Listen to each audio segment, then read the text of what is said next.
दोस्तों नमस्कार। स्वागत है आप सभी का आपके अपने मनपसंद यूट्यूब चैनल एग्रीकल्चर एक्सपर्ट में। मैं हूं आपका दोस्त सुनील मलिक और आज हम इस वक्त हैं हिसार के गांव लांदड़ी में, जहां हमारे साथ है एक प्रगतिशील किसान वेद जौहर जी, जो कि लगातार पिछले 5-6 सालों से ऑर्गेनिक फार्मिंग कर रहे हैं और इन्होंने गवावा फार्मिंग के बारे में आज हम जानेंगे इनसे। कोशिश करेंगे इस वीडियो के अंदर सारी जानकारी अमरूद की खेती से जुड़ी जो भी महत्वपूर्ण बातें हैं वो हम इनसे जानें।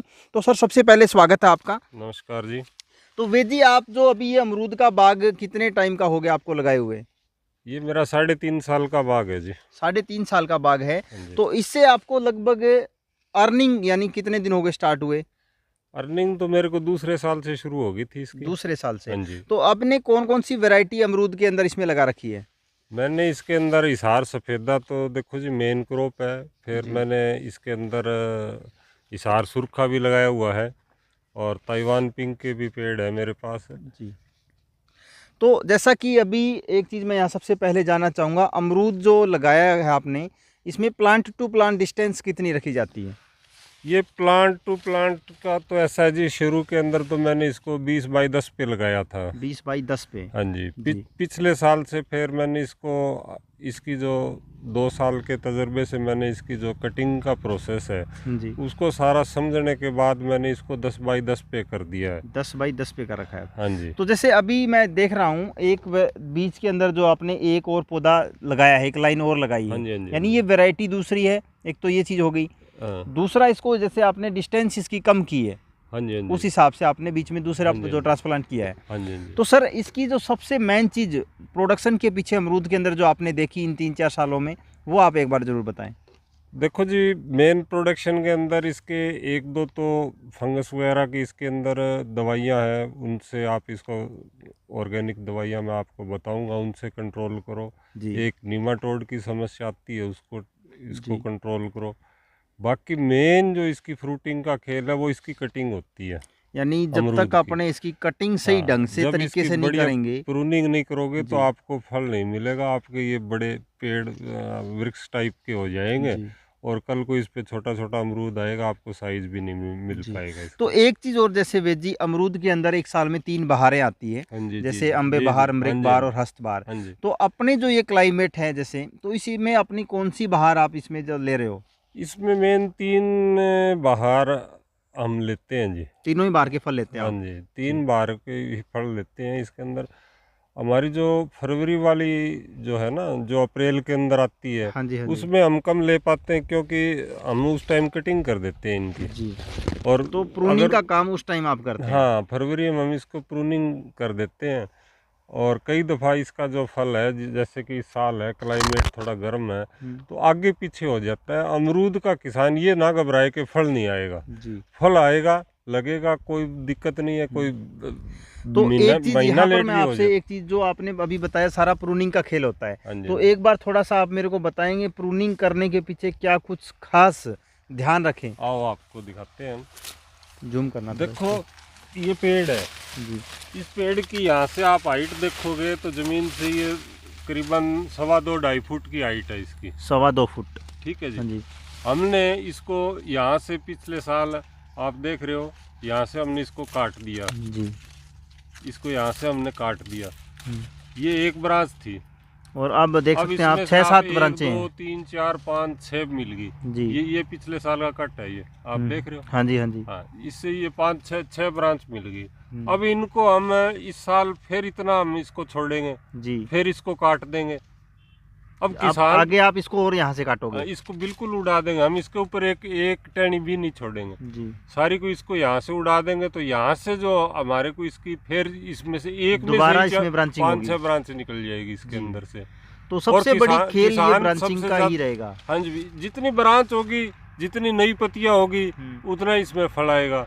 किसान घबराता है कि भाई इतना काट दिया, ये तो खत्म हो गया बाग, बढ़ेगा कि नहीं बढ़ेगा। ऐसा कुछ नहीं, आप इसकी हाइट देखो, 7 फुट हाइट यहाँ से काटने के बाद भी इतनी हाइट 7 ले गया। फुट हाइट गई है इसकी।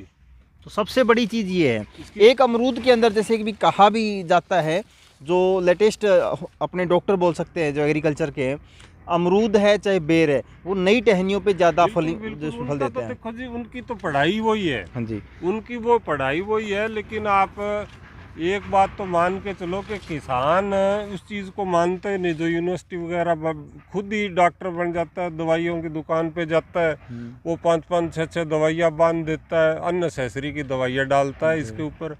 देखो बायो में रखो, आप ज़मीन के अंदर इसके अंदर फंगस के लिए ट्राइकोडर्मा यूज़ करो जी। और ऊपर जो आपको जो भी स्प्रे आती है क्या नाम है, जो फंगस की दिक्कत आती है उसमें आप सूडोमोनास यूज़ सूडोमोनास करो। का स्प्रे करें। कोई भी दवाई है, इनका 3 ml प्रति लीटर का इनका सॉल्यूशन बनता है और उसके आप स्प्रे करते रहो। सबसे बड़ी बात ये भी है, सस्ता और इसको सबसे बढ़िया अपने इलाज ये है। मल्टीप्लाई कर सकते हैं सबसे हाँ, पहले। मल्टीप्लाई हो जाती है, जिसके अंदर देखो जीवाणु बैक्टीरिया होती है वो मल्टीप्लाई हो जाती है, लेकिन उनकी बार बार करने से पावर खत्म हो कम जाती हो है। जाएगी वो। तो आप उसकी क्वांटिटी जितनी आपको चाहिए उतनी उसमें से जो उसका मदर कल्चर आप खरीद के लाते हो, जैसे किसी बढ़िया कंपनी का लेके आओ। बाकी मैं डॉक्टर साहब को दिखाऊंगा कि इनको भाई बढ़िया कंपनी की क्या खासियत है। जी। बायो वाले प्रोडक्ट के अंदर आज आप यूँ मान के चलो कि 98-99% धोखा होता है किसान के साथ। जी। जैसा ओरिजिनल कि बायो मतलब मिलता ही सिर्फ नहीं। वो बायो के नाम पे बेचा जाता है, मोटी रकम वसूली बेचा जाती है। जाता है, मोटी रकम वसूल की जाती है, होता उसमें कुछ ही नहीं है। देखो भी टी स्टैन कंपनी 1884 की इंस्टॉल हुई है। जी। इसको भारत सरकार से मान्यता प्राप्त है, उसके ऊपर लोगो लगा हुआ है। आप किसान उसका लोगो देखो कि भाई ये लोगो, इसके आप जो बायो प्रोडक्ट बेचने आता है आपको खेत में ही आ जाते हैं लोग बेचने वाले। बिल्कुल आते हैं। तो बेचने वालों से आप ये पूछो कि आपने ये आपके पास ये लोगो है या सबसे बड़ी आपका, चीज ये है। आप अपना प्रोडक्ट दिखाओ, उसके ऊपर वो लोगो देखो भाई इंडो शर्ट का लगा हुआ है कि नहीं है। हाँ। अगर नहीं है तो आप यूं सोचो कि उसके अंदर कुछ नहीं है, धोखा है। जी। आप यानी उसको उसमें खरीदो ही बायो मत। उसको नहीं कह सकते आप अपने। बिल्कुल ही नहीं कह सकते। आप भारत सरकार की मान्यता प्राप्त ही नहीं है, वो तो इधर उधर किसी नीचे अधिकारियों को हाँ। अपने 2 पैसे यानी फीस सिर्फ दे क्या के, है, बोतल के ऊपर 2-4 नीम की एलोवेरा की पत्तियां दिखाई और वो हाँ बिल्कुल बायो बिल्कुल बना दिया। बायो बना दिया। उसमें बायो का होता है, उसमें कुछ भी नहीं है। जी। तो सर एक चीज़ मैं आपसे जानना चाहूँगा, जैसे आप बता रहे हो 4 साल हो गए आपको ये गवावा फार्मिंग करते हुए, हाँ जी। तो इससे जैसे आपको कितना फ्रूटिंग एक पौधे से प्राप्त हो जाती है? देखो जी, इसका साल का 2.5-1 लाख रुपए का अच्छा एक रेट। एकड़ का? हाँ जी, ढाई। मेरा तो बल्कि बायो का है, मेरा तो 3 से भी ऊपर चला जाता है कई दफ़ा।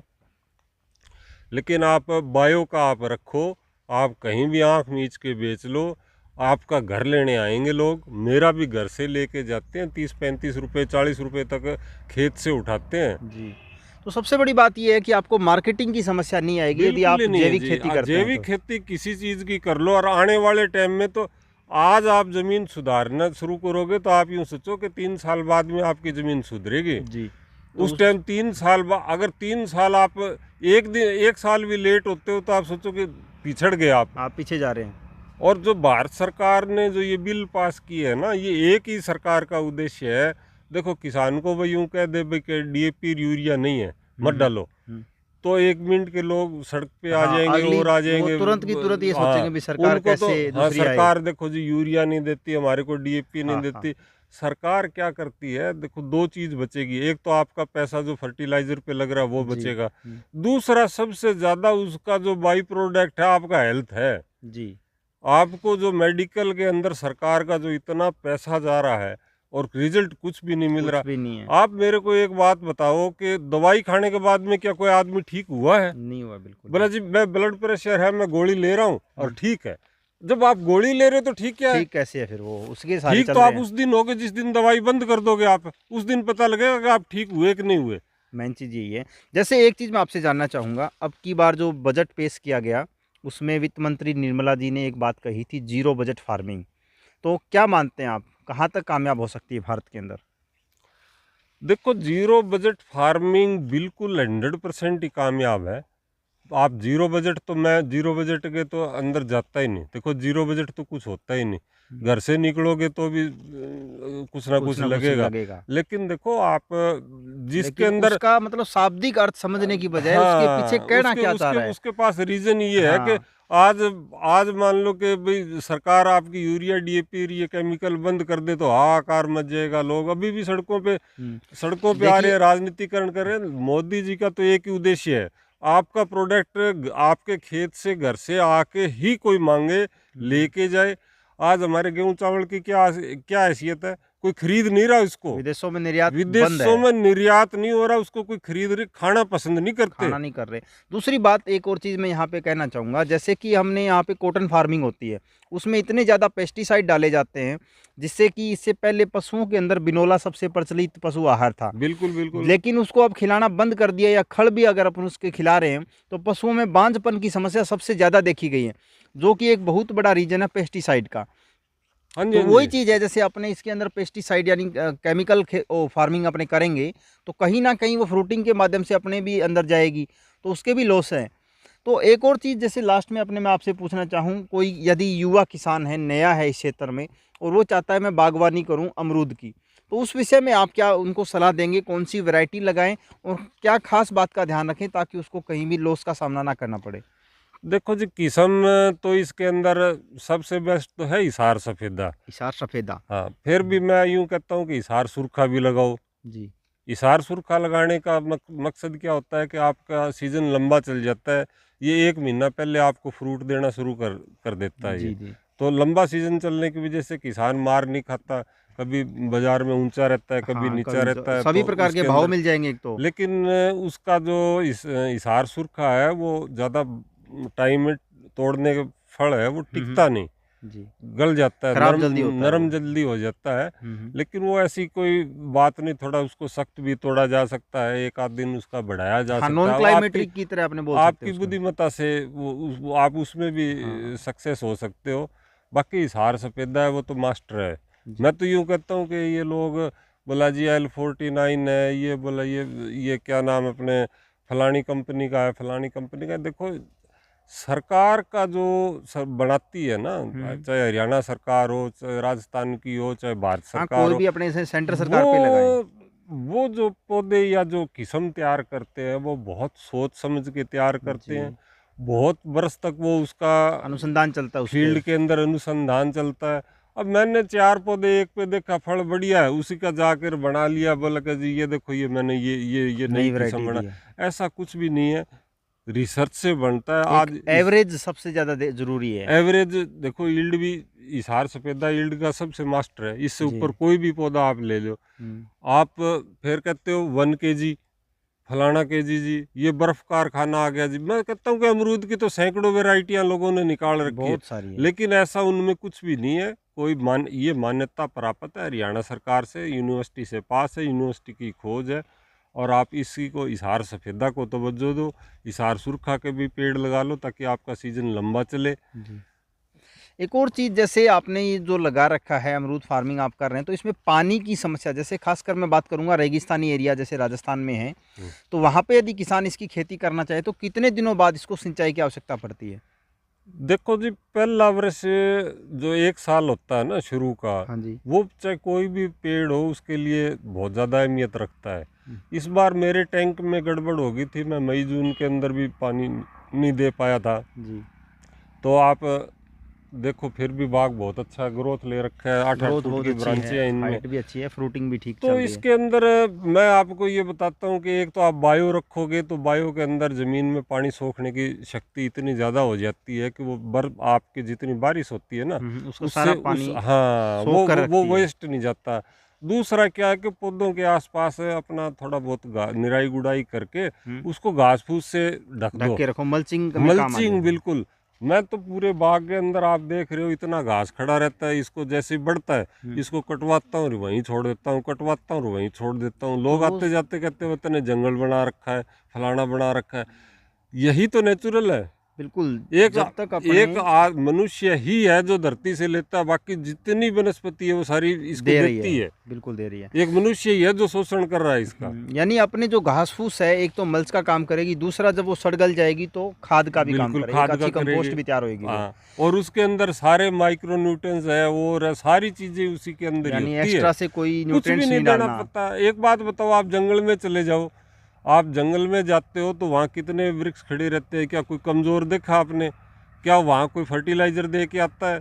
क्या वहाँ कोई स्प्रे करके आता है? क्या हाँ, कुछ कोई भी पानी नहीं है, देने कोई जाता निराई है? गुड़ाई नहीं है, कोई कोई स्प्रे निराई, नहीं है, कुछ भी नहीं कहीं है। घास, कोई सा घास खड़ा है, कहीं कोई सा पेड़ खड़ा है, वो कहीं सब कोई, प्रकृति की वो देन ही है। प्रकृति की देन है। आप भी थोड़ा प्रकृति की तरफ ज़्यादा ज़्यादा समझदारी से आप बोले इसकी निराई कर दो, गुड़ाई कर दो, ज़मीन को ऊपर से बिल्कुल साफ रखोगे और रखोगे तो उसके अंदर जीवाणु कहाँ टिक पाएगा। हाँ, हमारे बिल्कुल भी नहीं टेम्परेचर होगा। रहता है 50 डिग्री तक का, ऊपर के जीवाणु सारे मर जाएंगे, जैसे एक धरती गर्म चीज़ हो जाती है। ये भी है, न्यूमेटोड्स के जो अपने जीवाणु हैं, हाँ जी, हाँ जी, उनको ख़त्म करने वाले हाँ जी, जो हाँ जी। हैं अपने दूब की जड़ों में पाए जाते हैं। बिल्कुल तो बिल्कुल जो कृषि वैज्ञानिक ये कहते हैं जिस खेत में दूब की फसल है वहाँ पे निमेटोड की समस्या नहीं बिल्कुल। आएगी। ये आप मेरे बाग में देख रहे हो, मैं शुरू में पौधे लाया, इसमें निमाटोड था, फिर मैंने ये दूब निकालनी इसकी बंद कर दी। इससे कंट्रोल दूब से भी होता है ये। और आपकी जो टी-स्टैन कंपनी की दवाई आती है, इनको आप पहले तो आप मल्टीप्लाई करो उनको। जी। मल्टीप्लाई अभी कोई भी कंपनी है वो कॉस्टिंग से डरती कि आपको बताएगी 50 ग्राम डाल दो जी, 60 ग्राम डाल दो, इससे फालतू वो नहीं बताते।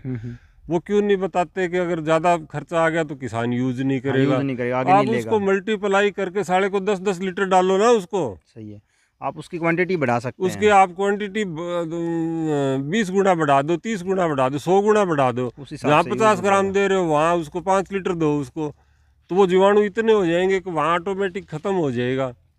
तो मतलब आपका जो मोटे तौर पे स्पष्ट यही कहना है कि अगर इसको अपने जैविक किया जाए तो कम जो खर्चा है उसके अंदर ज़्यादा पैदावार ली जा सकती है। बिल्कुल जी, जैविक के अंदर मेरे बाग के अंदर इसके आपके गोकृपा अमृत के सिवा मैं कोई स्प्रे नहीं करता। अगर कोई आ जाती है कोई फंगस वगैरह की, जैसे कि इसमें फल पे स्क्रैच वगैरह हो जाते हैं और हो जाते हैं, तो इसके अंदर मैं सूडोमोनास यूज़ करता हूँ। ज़मीन में साल में 1-2 दफ़ा मैं ट्राइकोडर्मा चला देता हूँ, 1-2 दफ़ा मैं निमाटोड की दवाई चला देता हूँ, और मैं कुछ भी नहीं करता। इसके अंदर पानी भी है ना, अभी 15 दिन 20 दिन, कई दफ़ा तो महीना हो जाता है, कोई दिक्कत नहीं है इसको। यानी जब तक अपने इसको प्राकृतिक रखेंगे तब प्राकृतिक तक ये रखोगे बिल्कुल दिक्कत सही नहीं है, आएगा। लेकिन जब अपने को इसको आदत ही ऐसी डाल देंगे आप कि रसायन डालोगे तो जमीन आपकी सूख जाएगी, उसके जमीन जीवाणु मर जाएंगे, जमीन सूख जाएगी।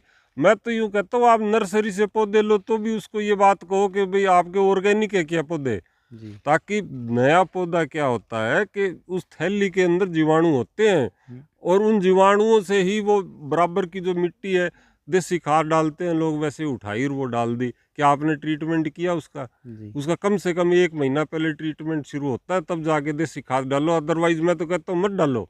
जी, यानी अपने जब तक अच्छी सड़ी गली नहीं है, उसको कल्चरल नहीं किया हाँ गया जी, हाँ तब तक जी, डालने का कोई हाँ जी, फ़ायदा हाँ नहीं जी, है। उसके क्योंकि अगर कच्चा है तो उसमें कहीं न कहीं दीमक वगैरह या कुछ और ऐसे कीट भी ज़रूर नहीं, मिलेंगे साथ किसान में। रखते ही नहीं जी, पके हुए सिस्टम को रखते ही नहीं। कोई खाद बनाने का उनका तरीका ही नहीं है। वैसे गांव में आप चले जाओ, ढेर लगे हुए पड़े हैं हाँ। और वो लाकर बोला बाग में भाई गली हुई है फलानी है, अरे उसमें कुछ भी नहीं है, उसमें बीमारी के सिवा और कुछ भी कुछ नहीं है, है। आपने खुली रखी हुई है उसको। जी। उसको ढकनी पड़ती है, उसको नमी देनी पड़ती है, उसको ट्राइकोडर्मा से ट्रीट करो आप, उसको 2-4 और चीज़ें हैं जो उनसे उसके बैक्टीरिया बढ़ाओ। जी। आपको इतने खेत के अंदर 10-10 ट्रॉली डालने की ज़रूरत नहीं है, 1 या 2 ट्रॉली काफ़ी हाँ, होती यानी है। अगर क्वालिटी वाली है तो 2-3 ट्राली भी काफ़ी पर्याप्त है 1 मैं एकड़ कहता में। हूँ बिल्कुल आपको आप सफिशिएंट क्या एक्स्ट्रा है, अतिरिक्त है वो, और बोलो। जी। तो इसके अलावा यदि आपको अमरूद की फार्मिंग या एप्पल बेर की भी सर कर रहे हैं, इनसे जुड़ी कोई भी जानकारी चाहिए, खेती किसानी से जुड़ा आपका कोई भी सवाल है, तो आप कमेंट बॉक्स में, वीडियो के नीचे कमेंट बॉक्स में अपना सवाल पूछ सकते हैं। जितना जल्दी हो सके आपको उसका जवाब मिल जाएगा। वीडियो पसंद आए तो इसे अधिक से अधिक लाइक व शेयर ज़रूर करें। इसके अलावा दोस्तों, जाने से पहले चैनल को सब्सक्राइब करना न भूलें, ताकि भविष्य में भी आपको